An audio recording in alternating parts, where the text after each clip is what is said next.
Welcome to Millennial Pagan Podcast. I'm your host, Autumn Wolf. And I'm Jera Stone. And of course, we have in studio, back by popular demand, very, very popular demand, Papa Dill himself. We got Tim back. What up?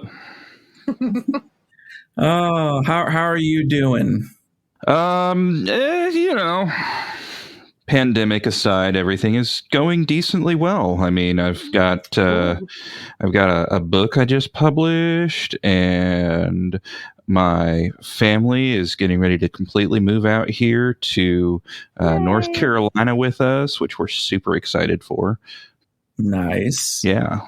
That's got to be exciting to finally have everybody back together again. Yeah. I mean, for all of us. Yes. Mm-hmm. How are you doing, Autumn?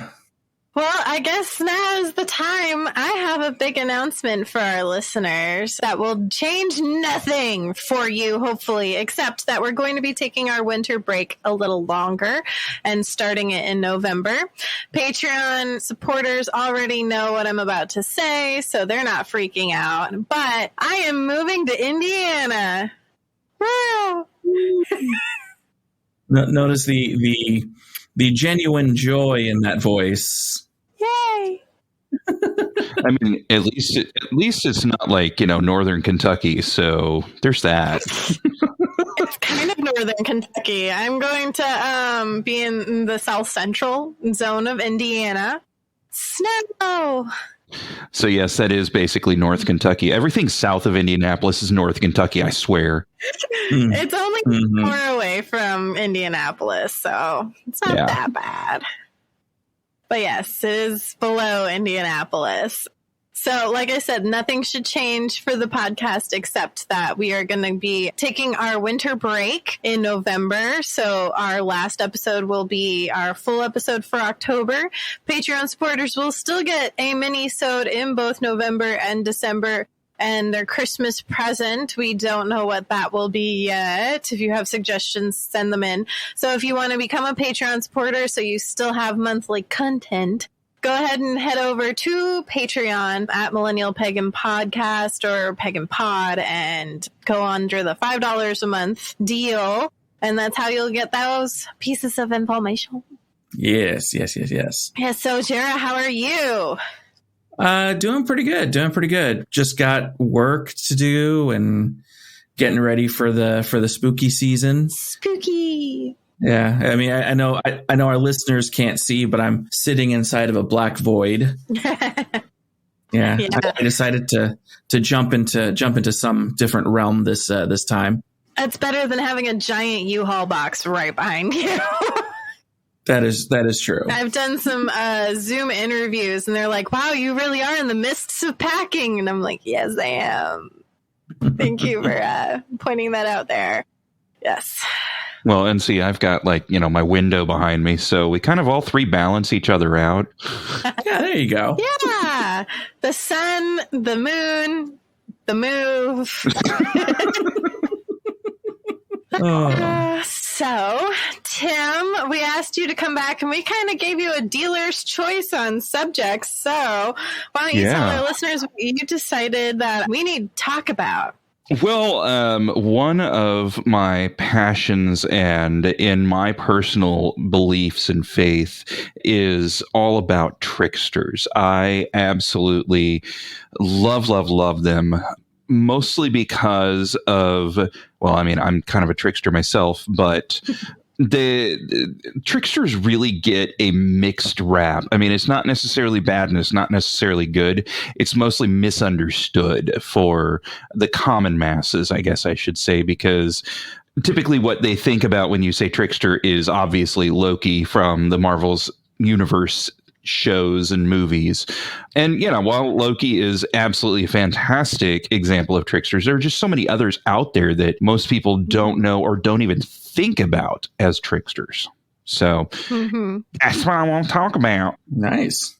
Sounds like fun. So, who is your favorite trickster and why? Well, I mean, Loki's on my necklace, mostly because I have a very, very high Norse and Nordic heritage that I am just getting back into. But I mean, really and truly, my favorite, when it comes right down to it, isn't even a deity at all. It's a German folklore trickster from the 17th and 18th centuries called Till Eulenspiegel.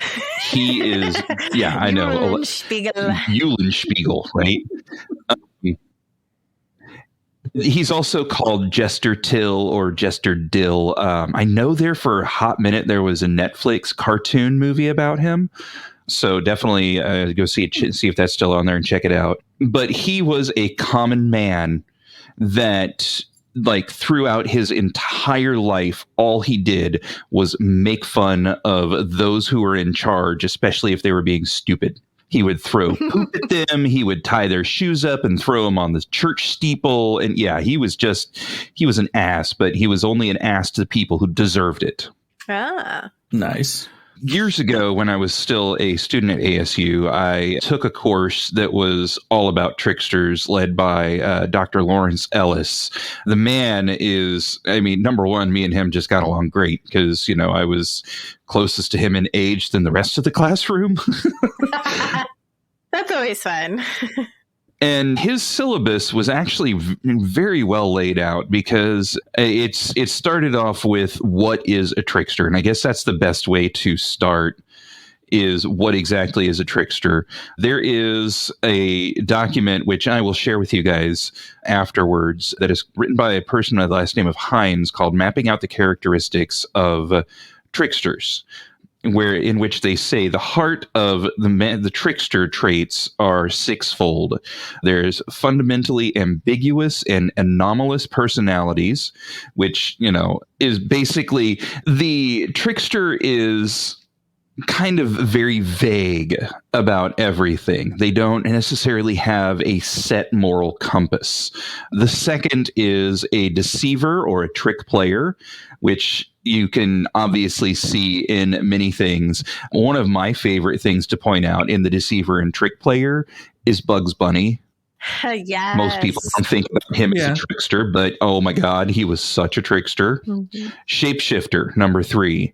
I mean, obviously, the most popular shapeshifting story is Loki turning himself into a mare and getting impregnated and thus giving birth to Sleipnir, the 8-legged horse. That's, yeah, I love that story because it's all like clop, clop, clop, clop. Anyway. Pony sex. Oh, goodness. Okay, side note, never, ever, ever look up sexy centaur. I'm just saying. It's no. Just no. I've done many panels at Comic-Con, and I gave centaur to one of my panelists, and she looked up sexy centaur, and she's like, why would you do that to me? My roommate's already got a glimpse of my DeviantArt and thinks I'm weird, so no, I'm good. Right. So the fourth thing is a trickster is a situation inverter. They like to take the good and make it into bad, and also take the bad and make it into good. And really, it all comes down to what their motives are personally.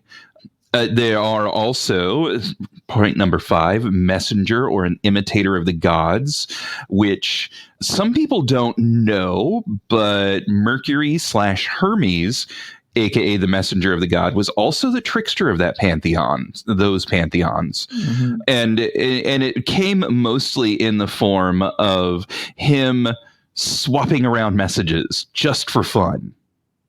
Yeah. That makes sense. Right. There's also a African trickster by the name of Ishu, which I don't know how many people out there listening have ever played Changeling the Dreaming from the White Wolf gaming system. Ishu was one of the classes that you could play, and they were a trickster/messenger as well. So that was taken directly from the African mythology, which I will get into some really cool stuff about African stuff in a little bit. And the final thing is that tricksters are often considered sacred, but also at the same time lewd, because the trickster Yeah, they just love to take the social norms and just completely throw them out the window. It sounds like Deadpool would almost fit into the trickster category. There's no doubt that Deadpool is a trickster. No doubt at all. I mean, when they originally wrote him, they intentionally wrote him to break the fourth wall and to be the most profound but most profane mercenary. So, yes, Deadpool is a trickster. Tom and Jerry are considered tricksters. Bugs Bunny, like I said before, actually most of the Looney Tunes can fall into the trickster category. Disney, they didn't really do too much with tricksters in their original cartooning. Mickey Mouse could be considered one because he was always playing tricks on Pluto and Bluto, I meant. And, other characters, but he wasn't necessarily too much of a trickster as Bugs Bunny was. That's the main defining point between the two.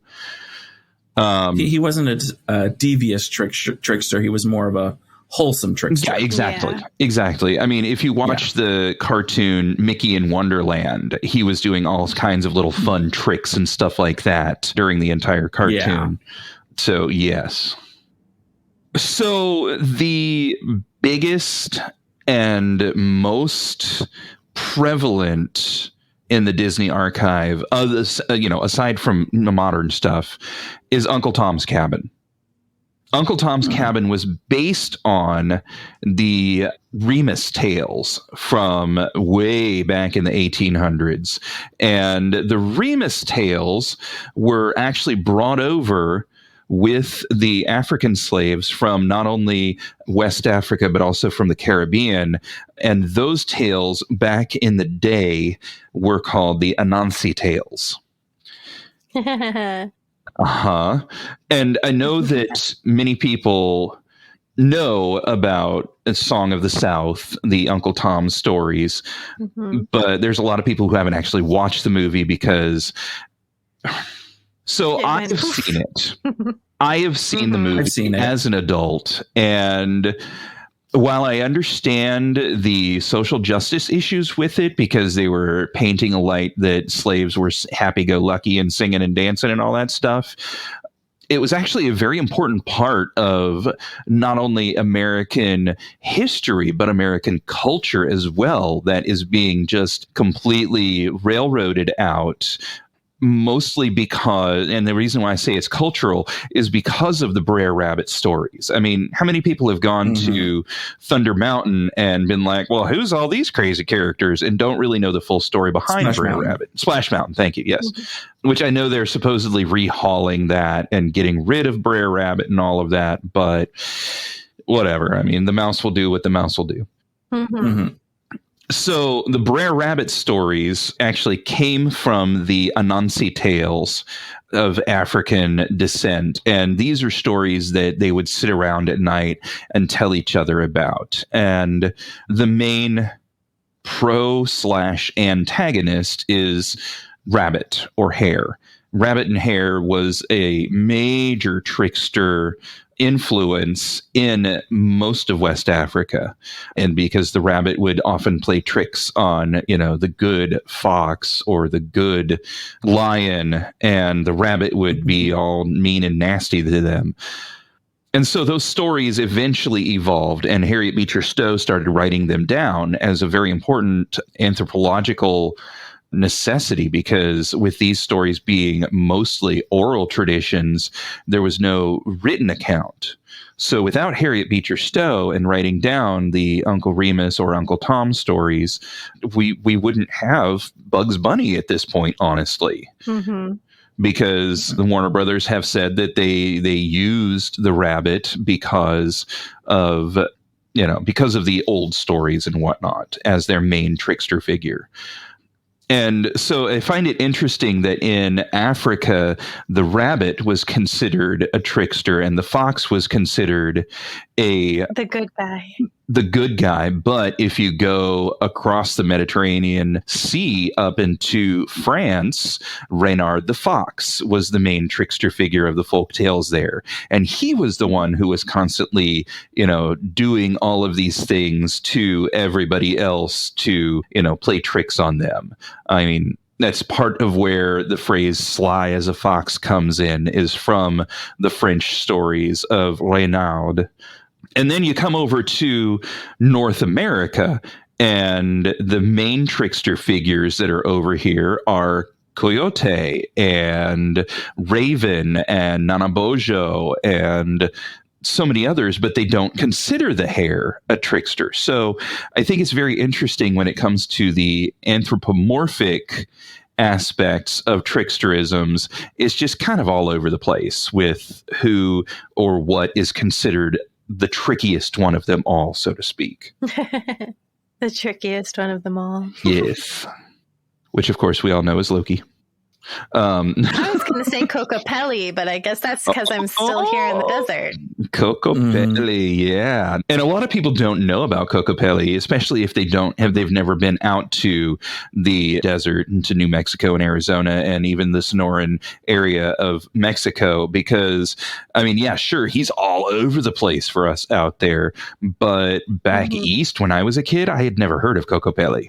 Oh, yeah. Well, one of the things that I learned pretty much right after moving out here was that the Native American languages that are just in your everyday life are so different. So, like, I'm from Dahlonega, Swanee, and those kinds of Cherokee languages. And then I come out here and I see the word Awatuki, and I can't figure out how to pronounce it. And I'm like, how?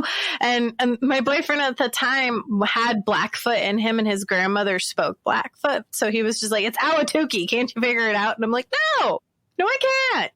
And then I show the word Dahlonega to anybody who grew up here, and they're like, I don't know. And I'm like, yeah, it's fine. Yeah, but then we have places like Table Mesa Road. Mesa. Yes. Well, apparently there's a hill in Ireland that, like, when the Norse came in and were like, what's that called? And they were like, hill in Gaelic. And they were like, okay, hill in Gaelic and hill in Norse. And then the Romans came and went, what's that one called? Gaelic hill, Norse hill. And they're like, okay, now Roman hill, we're adding to it. And so its name is like hill. Yes. Hill. Everyone's just like, language matters, peeps. Oh, yeah. It's just hill. It's just hill. Hill. We don't know why you care so much about this hill. But anyway. Language. I mean, there's so many. I personally love etymology. I'm constantly going, ooh, what is it? What's the origin of this word? Where does that word come from? And, it's surprising sometimes to me where certain words come from and what they originally meant. Like, and this actually kind of gets into the next point. Oh, yes. Segway. Meep. When you get into the ancient Middle Eastern religions and cults of the day, there was, I mean, obviously everybody knows what a succubus is. A succubus is, quote, a demon in female form that will come and do things to guys. The origins of the word succubus and incubus actually come from Latin, believe it or not. And the basic verb roots come down to position where you are lying.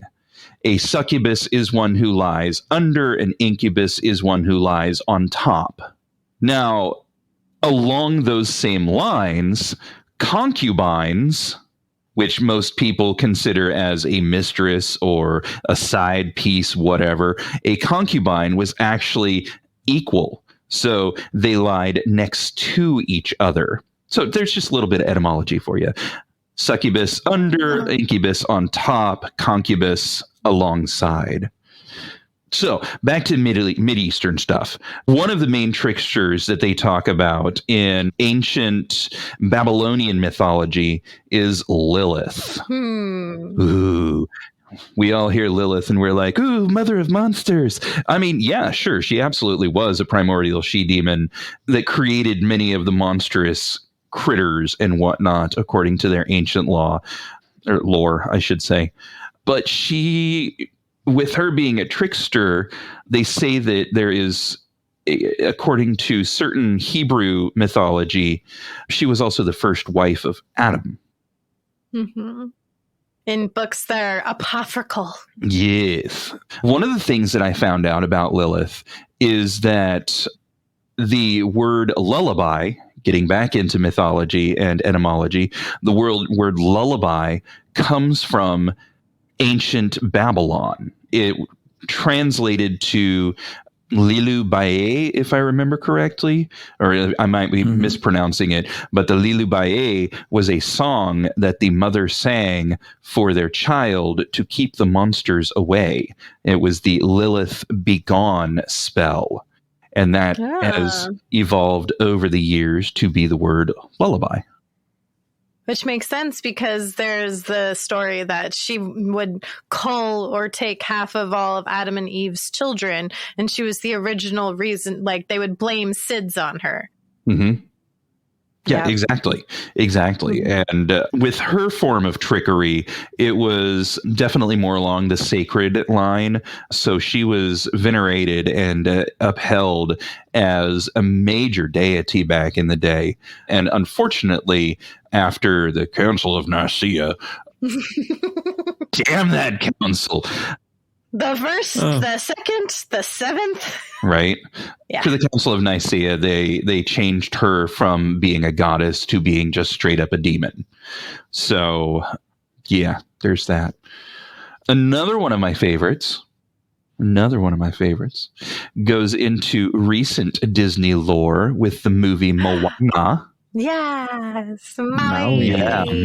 Maui. Yeah, Maui was just. I did a panel on tricksters at Comic-Con 3-4 years ago or so. I don't remember exactly when, but I focused on Maui to talk about the fact that, sure, he's in pop culture now, but did you know that he's like super awesome otherwise? Because that's how you talk to people at Comic-Con, and. It's true. It is very true. Right. All right. Should I start practicing? Do we need to do a Dragon Con panel? Yes, we do. Because, me and you will be in driving distance. We could do this. It's 11 hours for me. That's like 1 day's drive to get there. I not only have plans to go there, but I also have plans to sell books there. Well, so anyway, Maui. In the song that Lin-Manuel Miranda wrote, You're Welcome, that Maui sang, there were so many little bits of actual Polynesian mythology that he brought in. It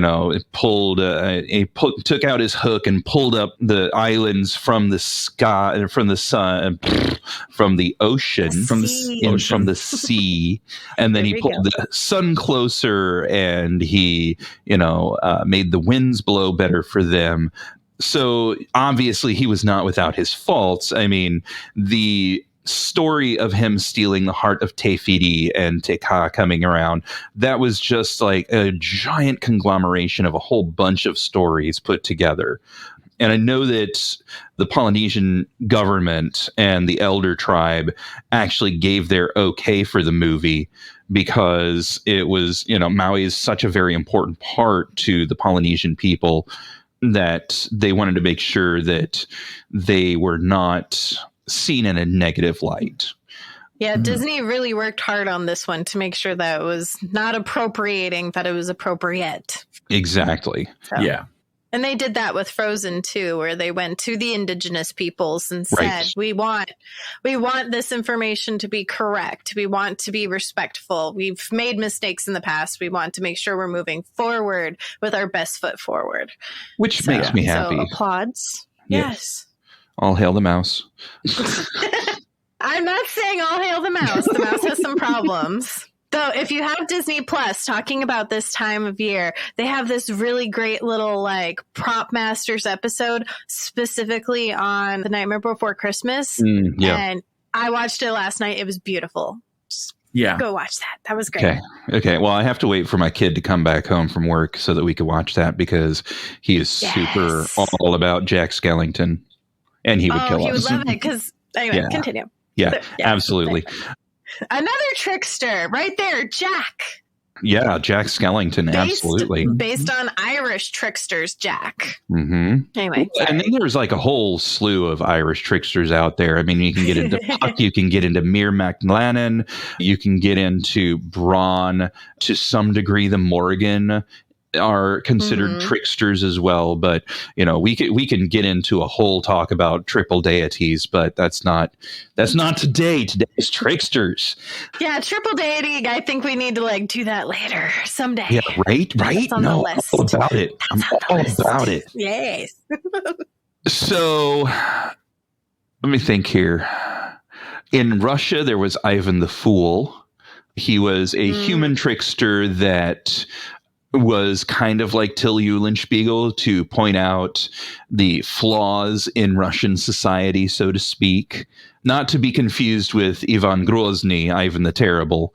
So, Eastern tricksters, the biggest one, Sun Wukong, the Monkey King. Oh, man. Y'all one of my favorites. If y'all have not watched it yet on Netflix, The Legends of the Monkey King, there are 2 seasons out right now.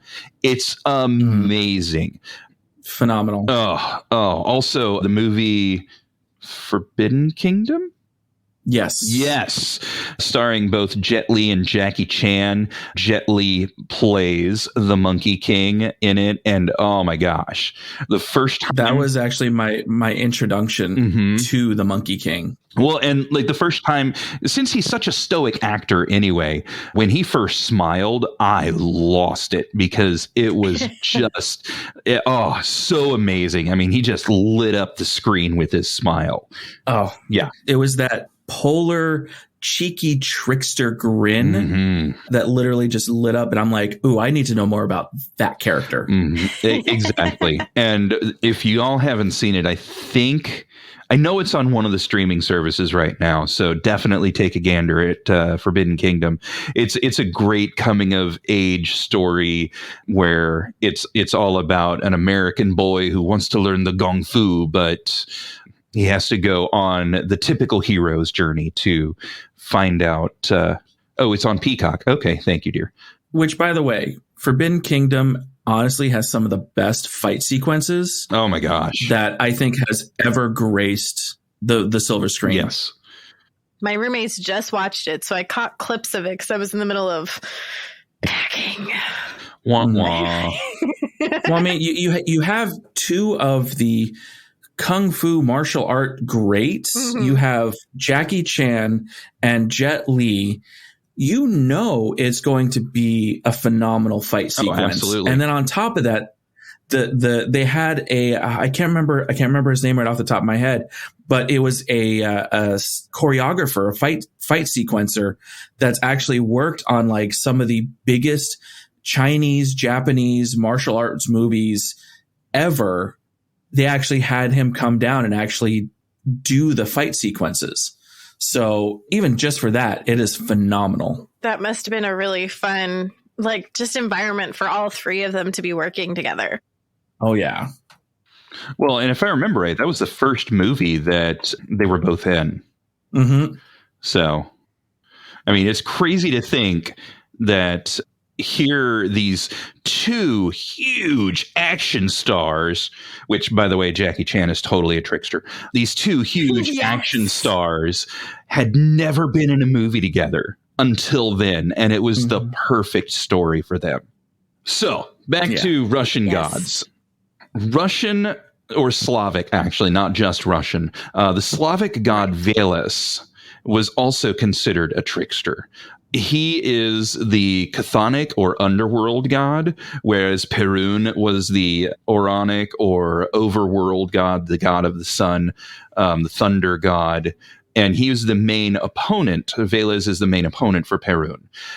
Unfortunately, there is not a huge amount of information about Slavic deities because of communism coming in and just destroying the culture. There are still several pockets of believers out there that still do all of the old rites. Lilu, the goddess of fertility, she still has several different festivals that are held in her honor. And she was actually made a patron saint in the Russian Orthodox community. So Saint Lilu, she was one of the few that survived the purge after Christianity and then communism came in. But Velas might or might not be an important figure in my book series. Mwaha. Mwaha. Just a little tidbit there. Just sprinkle them throughout the episode. Yeah. Absolutely. It's the perfect way to do it. Yeah, no, I can't say anything else. No. Okay. We'll wait. We'll hold it. So, yes, he's very much been attributed and changed to being a Lucifer-like figure, a Satan-like figure in recent, which BT dubs Lucy, original trickster in Christian mythology. Oh, yeah. Yeah. I mean, how many different names did that deity have? Holy cow. Which technically he wasn't a deity, he was an angel, but, it all depends on how you look at everything. Well, give it a couple more episodes. Yeah. I'm in the middle of that season, so give it a couple more episodes. The most recent one. Oh my gosh. I have not finished. I think I'm in the 3rd season of Lucifer right now, so I'm still working through it. Okay. I had to stop and go back because Stacia and Jackson were both like, well, I want to watch it too. And I'm like, son of a bee, I just want to see it. Okay, we'll start over. Yep, pretty much.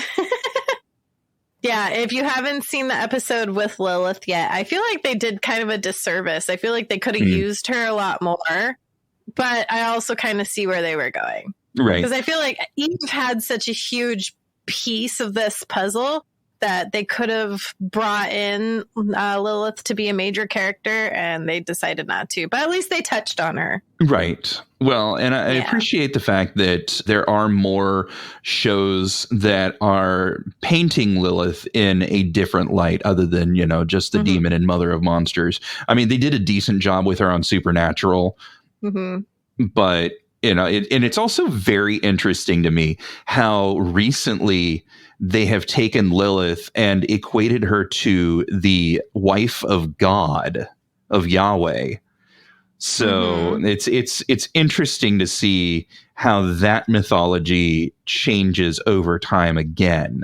Because one of the things that I've been looking at, speaking of Lucifer, is going back through the history and seeing how he went from being God's second in command to being a rebellious angel and being cast out of heaven. And, where did the name Lucifer even come from?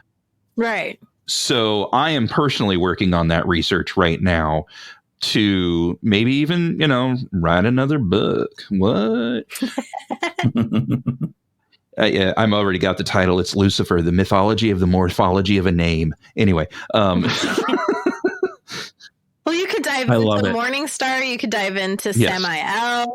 Yep. And then you could, of course, go everywhere with all of his different names and aspects. Well, and the biggest one is also Satan, with Satan coming from the original Hebrew of Satan or Ha-Satan, which just meant an adversary or the adversary.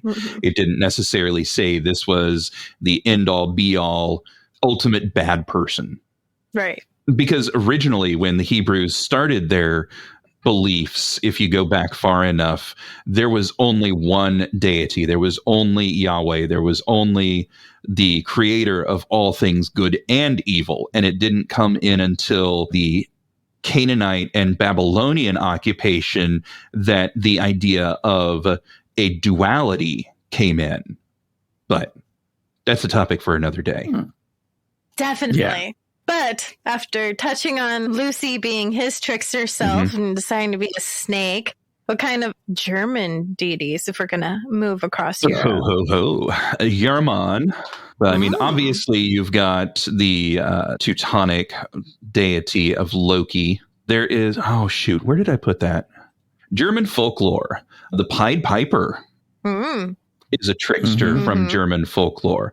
They also had Reynard the Fox, which in Germany they called him Reineke. No, I didn't mean to exit. What were we talking about? Trickster gods. Do we need to move away from Germany? Does Germany and Germanic gods go, yeah, we're done? Yeah, pretty much. We're moving on from there. Yeah, let's come over here to North America. Yeah. So I already mentioned a few before. The Ojibwa trickster, Nanabujo. He was a human trickster, not necessarily a god trickster, but he got to the point where he went from being just a human figure to getting godhood granted upon him. There's a lot of tricksters out there that also follow the same path. Maui is one of them. He was a human raised by the gods and eventually became part of their belief system. Then you've got Nanabujo, you've got Wisagijak, you've got, oh gosh, there's so many in lore from the people, as I like to call them, instead of Indians. It's such a terrible term. So Coyote, very big in the people's mythology. And I know there are several tribes that still practice. So I'm not trying to offend anybody by saying mythology. I just say mythology for everybody, even for the Christians and the Jews, because it all comes from myths. It all comes from tales and stories, and it's not a bad thing. It's just a classification. Oh, I forgot about him. Ooh. Sorry. That's South America. Huehuecoatl.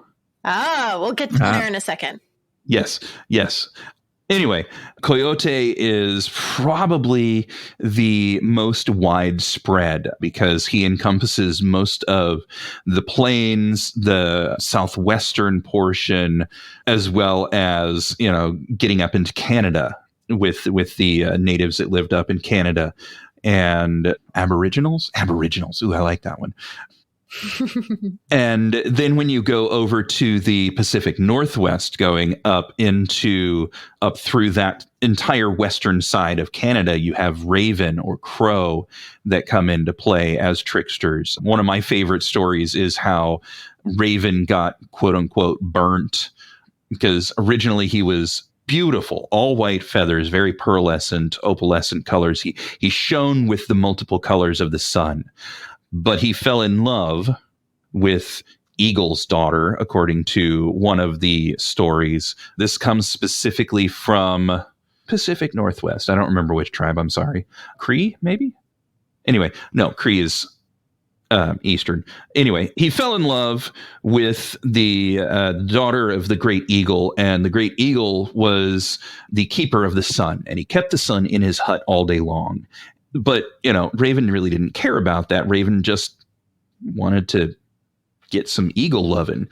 And she, too, felt amorous attention towards him.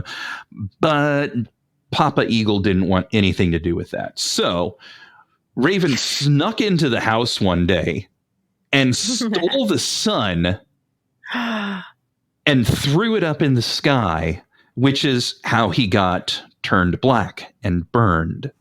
And it was a way for him to say, hey, you know what? You might have the son, you might have your daughter, but I'm here to tell you things are going to change. And so not only was he a trickster in the respect that he had to play tricks to give sun to everybody, but he also won the girl out in the end and, got burnt. Yeah, it's sad. Also, yeah. But Coyote always ends up dead, doesn't he? Yes, much like the Acme cartoon character, or the Warner Brothers cartoon character of Coyote. Coyote ends up dead a lot of the times in his stories, just to bounce back and be like, I'm fine. I really need to stop buying Acme anvils. Right?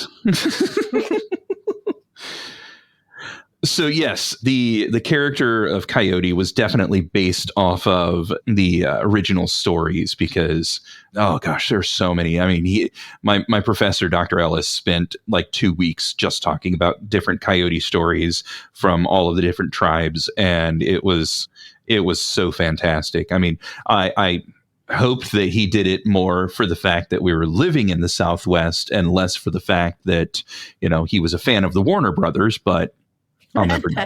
Now, if you slide further north into the Inuit beliefs, one of the tricksters that I have recently found out about and kind of fallen in love with is Mahaha. And Mahaha is more along the lines of a demon trickster. He has blades for fingernails and literally tickles people to death. Yeah. You don't want to be caught by Mahaha, which might or might not tie directly into Arthur Pax Liquid Dreams, which is available to purchase right now through barnesandnoble.com. Plug number 2. What? I don't know what you're talking about. I mean, you didn't choose this on purpose. What? I mean, No. Tricksters definitely are a big part of my life. So obviously my writing will reflect what is nearest and dearest to me. So, yes. Oh, there's so much going on in the book series in my head. Oh, that's part of the problem is I get these amazing ideas and I write them down and then something happens and I can't actually flesh it out fully. So, to Yeah. go. Yeah. So I have at least 5 books worth of material right now. The first part of the World of Arthur Pax is going to be a 5-book series. And then there's going to be more after that. Yeah. So that means go out and buy that first book, guys, so that he can keep doing all 5. Yes. So Being Tickled to Death by Mahi Mahi. Mahaha. I'm sorry. That's a fish. Mahaha. Yes. Mahi Mahi is a fish. Being Tickled to Death by Mahaha is a bad thing. Super bad. Yeah. Mahaha. Mahaha. But you see where I get, maybe it's like the same language. Okay. Anyway, continue. No, see, what most people don't realize is that the Hawaiian language and Welsh used to be part of the same language branch. It's just there was a schism in the tribe, and the Welsh people kept all of the consonants, and the Hawaiian people kept all of the vowels. Oh. No, I'm kidding. That was totally made up. It sounded too good to be true. Yeah, it was like you just delivered it like a professor. I was like, okay, no. What? This doesn't really make sense, but okay. I told that to one of my archaeology professors before, and she's like, good luck proving that. And I'm like, damn it, someday I will.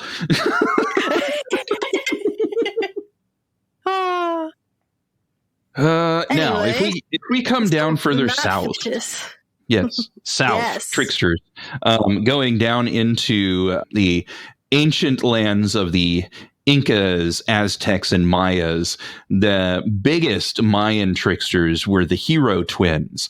And it's really interesting because this particular myth has been preserved in its entirety completely.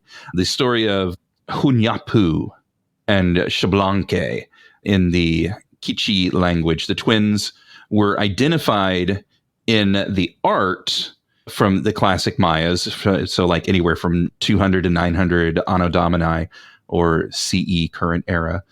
The twins have a lot of reoccurrences in what they did. One of the biggest ones was they defeated the villain Seven Macaw, who had built up a following of worshippers among the inhabitants, making false claims to either be the sun or the moon, and was super vain about everything. So the twins tried to dispatch him multiple times. And the first time they snuck up on him while he was eating his meal, and they shot him in the jaw with a blowgun. And so Seven Macaw was knocked down out of the tree, but only wounded. And as Hunapu tried to escape, his arm got ripped off. Yeah. I mean, it's like super, very, very brutal and everything that happened with them. So definitely read up more on the hero twins, because they featured a lot, and they were featured a lot in the Mayan stories. Now, earlier I mentioned Huehuecoyotl, however it's pronounced, Huehuecoyotl, Aztec mythology. He is the patron of uninhibited sexuality. Yeah. Now, he was definitely more of a benign prankster, because he played tricks on other gods and humans. But just like Coyote, tricks often backfired on him. So he tried to help people by shifting their fate, because he was a shapeshifter too. Ooh. Ooh. Yeah, a lot of people would actually pray to him to reverse their fates. And so if you can equate him to one of the North American tricksters, he would absolutely be closest to Coyote because of the position that he was in. So yes. And I know, like, if you go over to Australia, they also had their tricksters. Who was it? It was Crow. Bampana. There we go. That's his Bamapana. He was specifically for the Yolingu people of Northern Australia. He was just straight up a trickster god that caused a discord. He was obscene, profane, and often committed incest. Oh. Yeah. Well, I mean, he'll be fine with the Romans then. Hey now. So yeah, there's just a slew, and I know there are so many that I haven't even touched on. Like there's in every culture around the world, there is at least one form of trickster, whether that takes the form of a deity, a anthropomorphization of an animal spirit, or a spirit itself, or even a human who just raises himself into godhood, so to speak. And, I mean, we could talk for an entire day about Loki and his trickeries. But I urge the listeners out there to, do a little bit more research, dig a little deeper, gotta dig a little deeper, and, find out a little bit more about the tricksters that are out there. For me, my big ones are Loki, Coyote, and Till Eulenspiegel. I mean, I don't necessarily worship him, but I do love to talk about him. So you appreciate his work. I do, especially since at the Arizona Renaissance Festival, my first job on cast was to be the King's Fool. So I very much took on the role of the trickster out at fair, and I was able to use a lot of my knowledge and understandings of the tricksters to help create a fun character to play. Yep. Well, everyone needs a little bit of comic relief. Every story needs that comedian. It's true. True. But every comedian also needs a straight man. Because it's not comedy if somebody doesn't take the fall.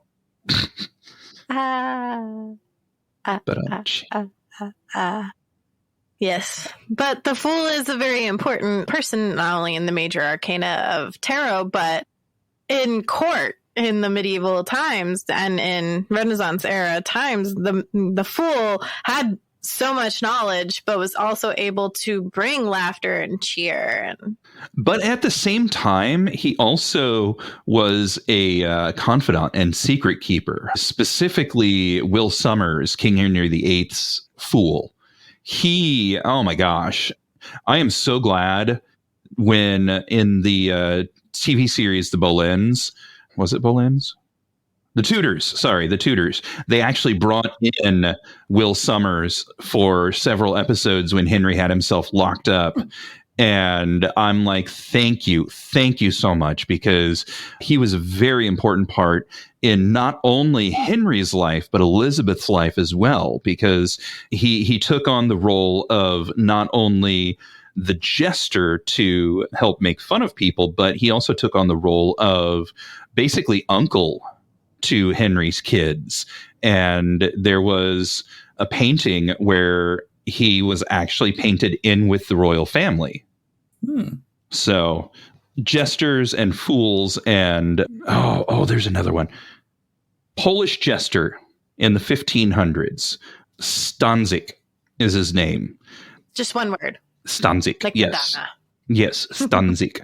There was a very famous painting drawn of him in 1862 by Jan Matejko. And the story behind the painting was that King Sigmund I, or the Old, Sigmund I the Old, was the monarch in charge during his time as jester. And the painting is spectacular. It shows him, the fool, sitting behind the throne, kind of rumpled over in defeat, holding a letter. And in the background, there is a full party going on. Well, this painting depicted a treaty of war that had been signed and sent over that day. And Stanek was the one who read it before giving the news to the king. So even though they have a very important role in keeping up the levity and, pointing out fallacies in the monarch's ideologies and whatnot, because that was another role of the jester, but they were also harbingers of bad news. So it goes back to jesters, tricksters also being messengers. So my biggest thing, and the reason why I prefer patronizing the trickster deities, is because there's always a lesson to learn. Always a lesson to learn. That is the biggest takeaway. If anybody else takes anything away from my rambling and crazy thought train, is that the trickster always has a lesson for you to learn. You might not want to learn it. You might be pissed off at the message, but it is definitely something important. So if you've got any of these tricksters popping up in your daily life and affirmations, and they just keep showing up, coming to you in dreams or whatnot, you better listen, because your boys and girls are all about trying to help you out grow as a person. Yeah, they're trying to give you a message with the least hurtful or harmful or hard way to do it. They're the messengers that could give the bad news in a nice way. Absolutely. Mm-hmm. So how much time do we have left? Well, I think you've gotten us through. Sweet. Yeah. I was actually going to say, I think that's going to be it. Yeah, that was a great, you ended it nice and smooth. I think with that nice little, that there's messages to listen to. I think that was perfect. It was like, we're going to do a story and then bring it home. It was great. Home run. Funny. Most of the time I don't plan for anything like this. I just go until I'm like, and I'm done.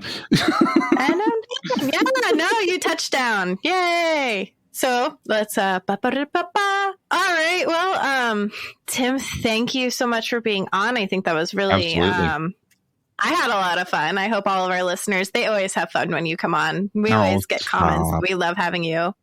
So you keep plugging this book. Tell us about it before we sign off for the day. Well, give us the page spiel.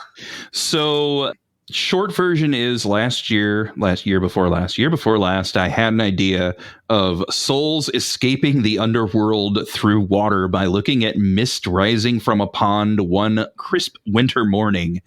And it just kind of evolved from there. So the book series is I'm calling it The World of Arthur Pax right now on Facebook, which, yes, I do have a page. You can always find it, The World of Arthur Pax, Pax. Arthur Pax is a regular guy. He is a researcher and does lectures and talks about various folklore and mythology subjects. Shocking! It's like I'm writing about myself. And that's his everyday job, but he is also a member of an ancient secret society of alchemists and magic users. And he personally does not have the ability to wield the mystical arts, but golly gee, he can sure make a potion. So he definitely focuses more on the alchemical side of everything. And the first book, Liquid Dreams, is basically a missing persons case that could have lasting ramifications globally. So that's pretty much all I'm going to say about the synopsis. But like I said before, you can purchase it currently right now on barnesandnoble.com. The listing on Amazon got a little messed up, and my publisher is working to get it fixed. But apparently, it's just being a nightmare because Amazon is not the most forthcoming with help in that area per se. But definitely available for purchase on barnesandnoble.com. It's also listed on Goodreads and several other places like that. You can follow me on Facebook through the World of Arthur Pax, or Beep Beep the Squeaker Gnome, or Far From Home, which Far From Home is my band. And yes, there is going to be an Arthur Pax album in the future. Yeah, kind of has to be. Yay. I was going to say, I can definitely see Arthur Pax definitely wanting a churro for $1. Absolutely. I mean, who doesn't want a churro for $1? It makes us all holler. For $1. Yes. I got $2. Got $2. Give me 2 churros. Preach hand. Hey, now don't be double fisting the churros because that's a little too much sugar there. Oh, okay. All right, fine. I'll share. So yes, and this is the beginning of a 5-book cycle. Like I said, each book will tackle a different theme. I'm not going to say what the overall theme for this is because that's kind of a spoiler for the people who did the pre-orders for the book, which I promise anybody of my pre-order people who listen, I swear I'm just waiting for mailers to come in so that I can mail them out to you. I promise they're coming. And there are benefits of having pre-orders for the book because the people who pre-ordered the book are getting a little bit more insight into the world of Arthur Pax. And there's also a little bit of a riddle to figure out, so to speak, as well as some fun alcoholic recipes. You can still order through me if you want to be in the True Believers Club with Arthur Pax, and that's what we call our secret alchemical society, the believers of the mystical arts and alchemical sciences. And coming up soon, I'm working on a Patreon for the World of Arthur Pax. Yes. Whoa, yes. So which will those links. Oh, definitely. The Patreon will have the Monster of the Month Club. It will have short stories about the world of Arthur Pax and some of the subsequent characters, as well as other little fun things that will come out every month. I also should mention my amazing and fantastic and wonderful publisher, Line by Lion Publications.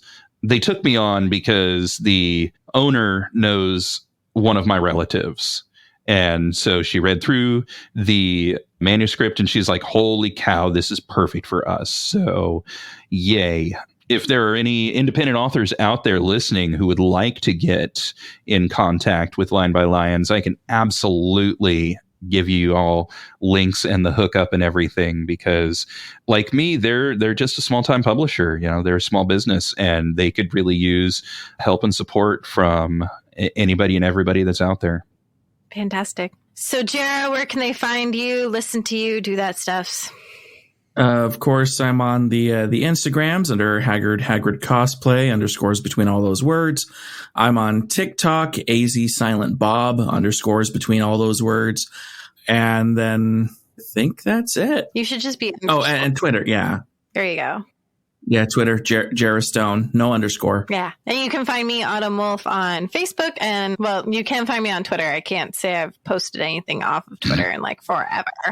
You can also find me on WordPress. I keep forgetting about Twitter. Circle, right? Buffer pushes our Magical Mondays onto Twitter, and that's about it. So if you're following Millennial Pagan Podcast on Twitter, you're getting the same information that you would get on Instagram and Facebook. However, there might be more words because Twitter has such a short word limit. So check us out on Instagram, we're Pagan Pod, and on Facebook, a Millennial Pagan Podcast. And I think we're Pagan Pod on Twitter as well, but you can find us if you search Millennial Pagan Podcast.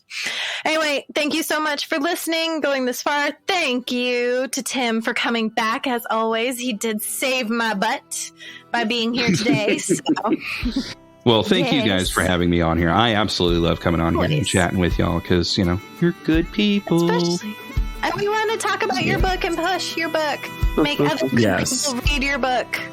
Yeah, it's okay. So, he's being so nice. And anyway, marry me. Marry part.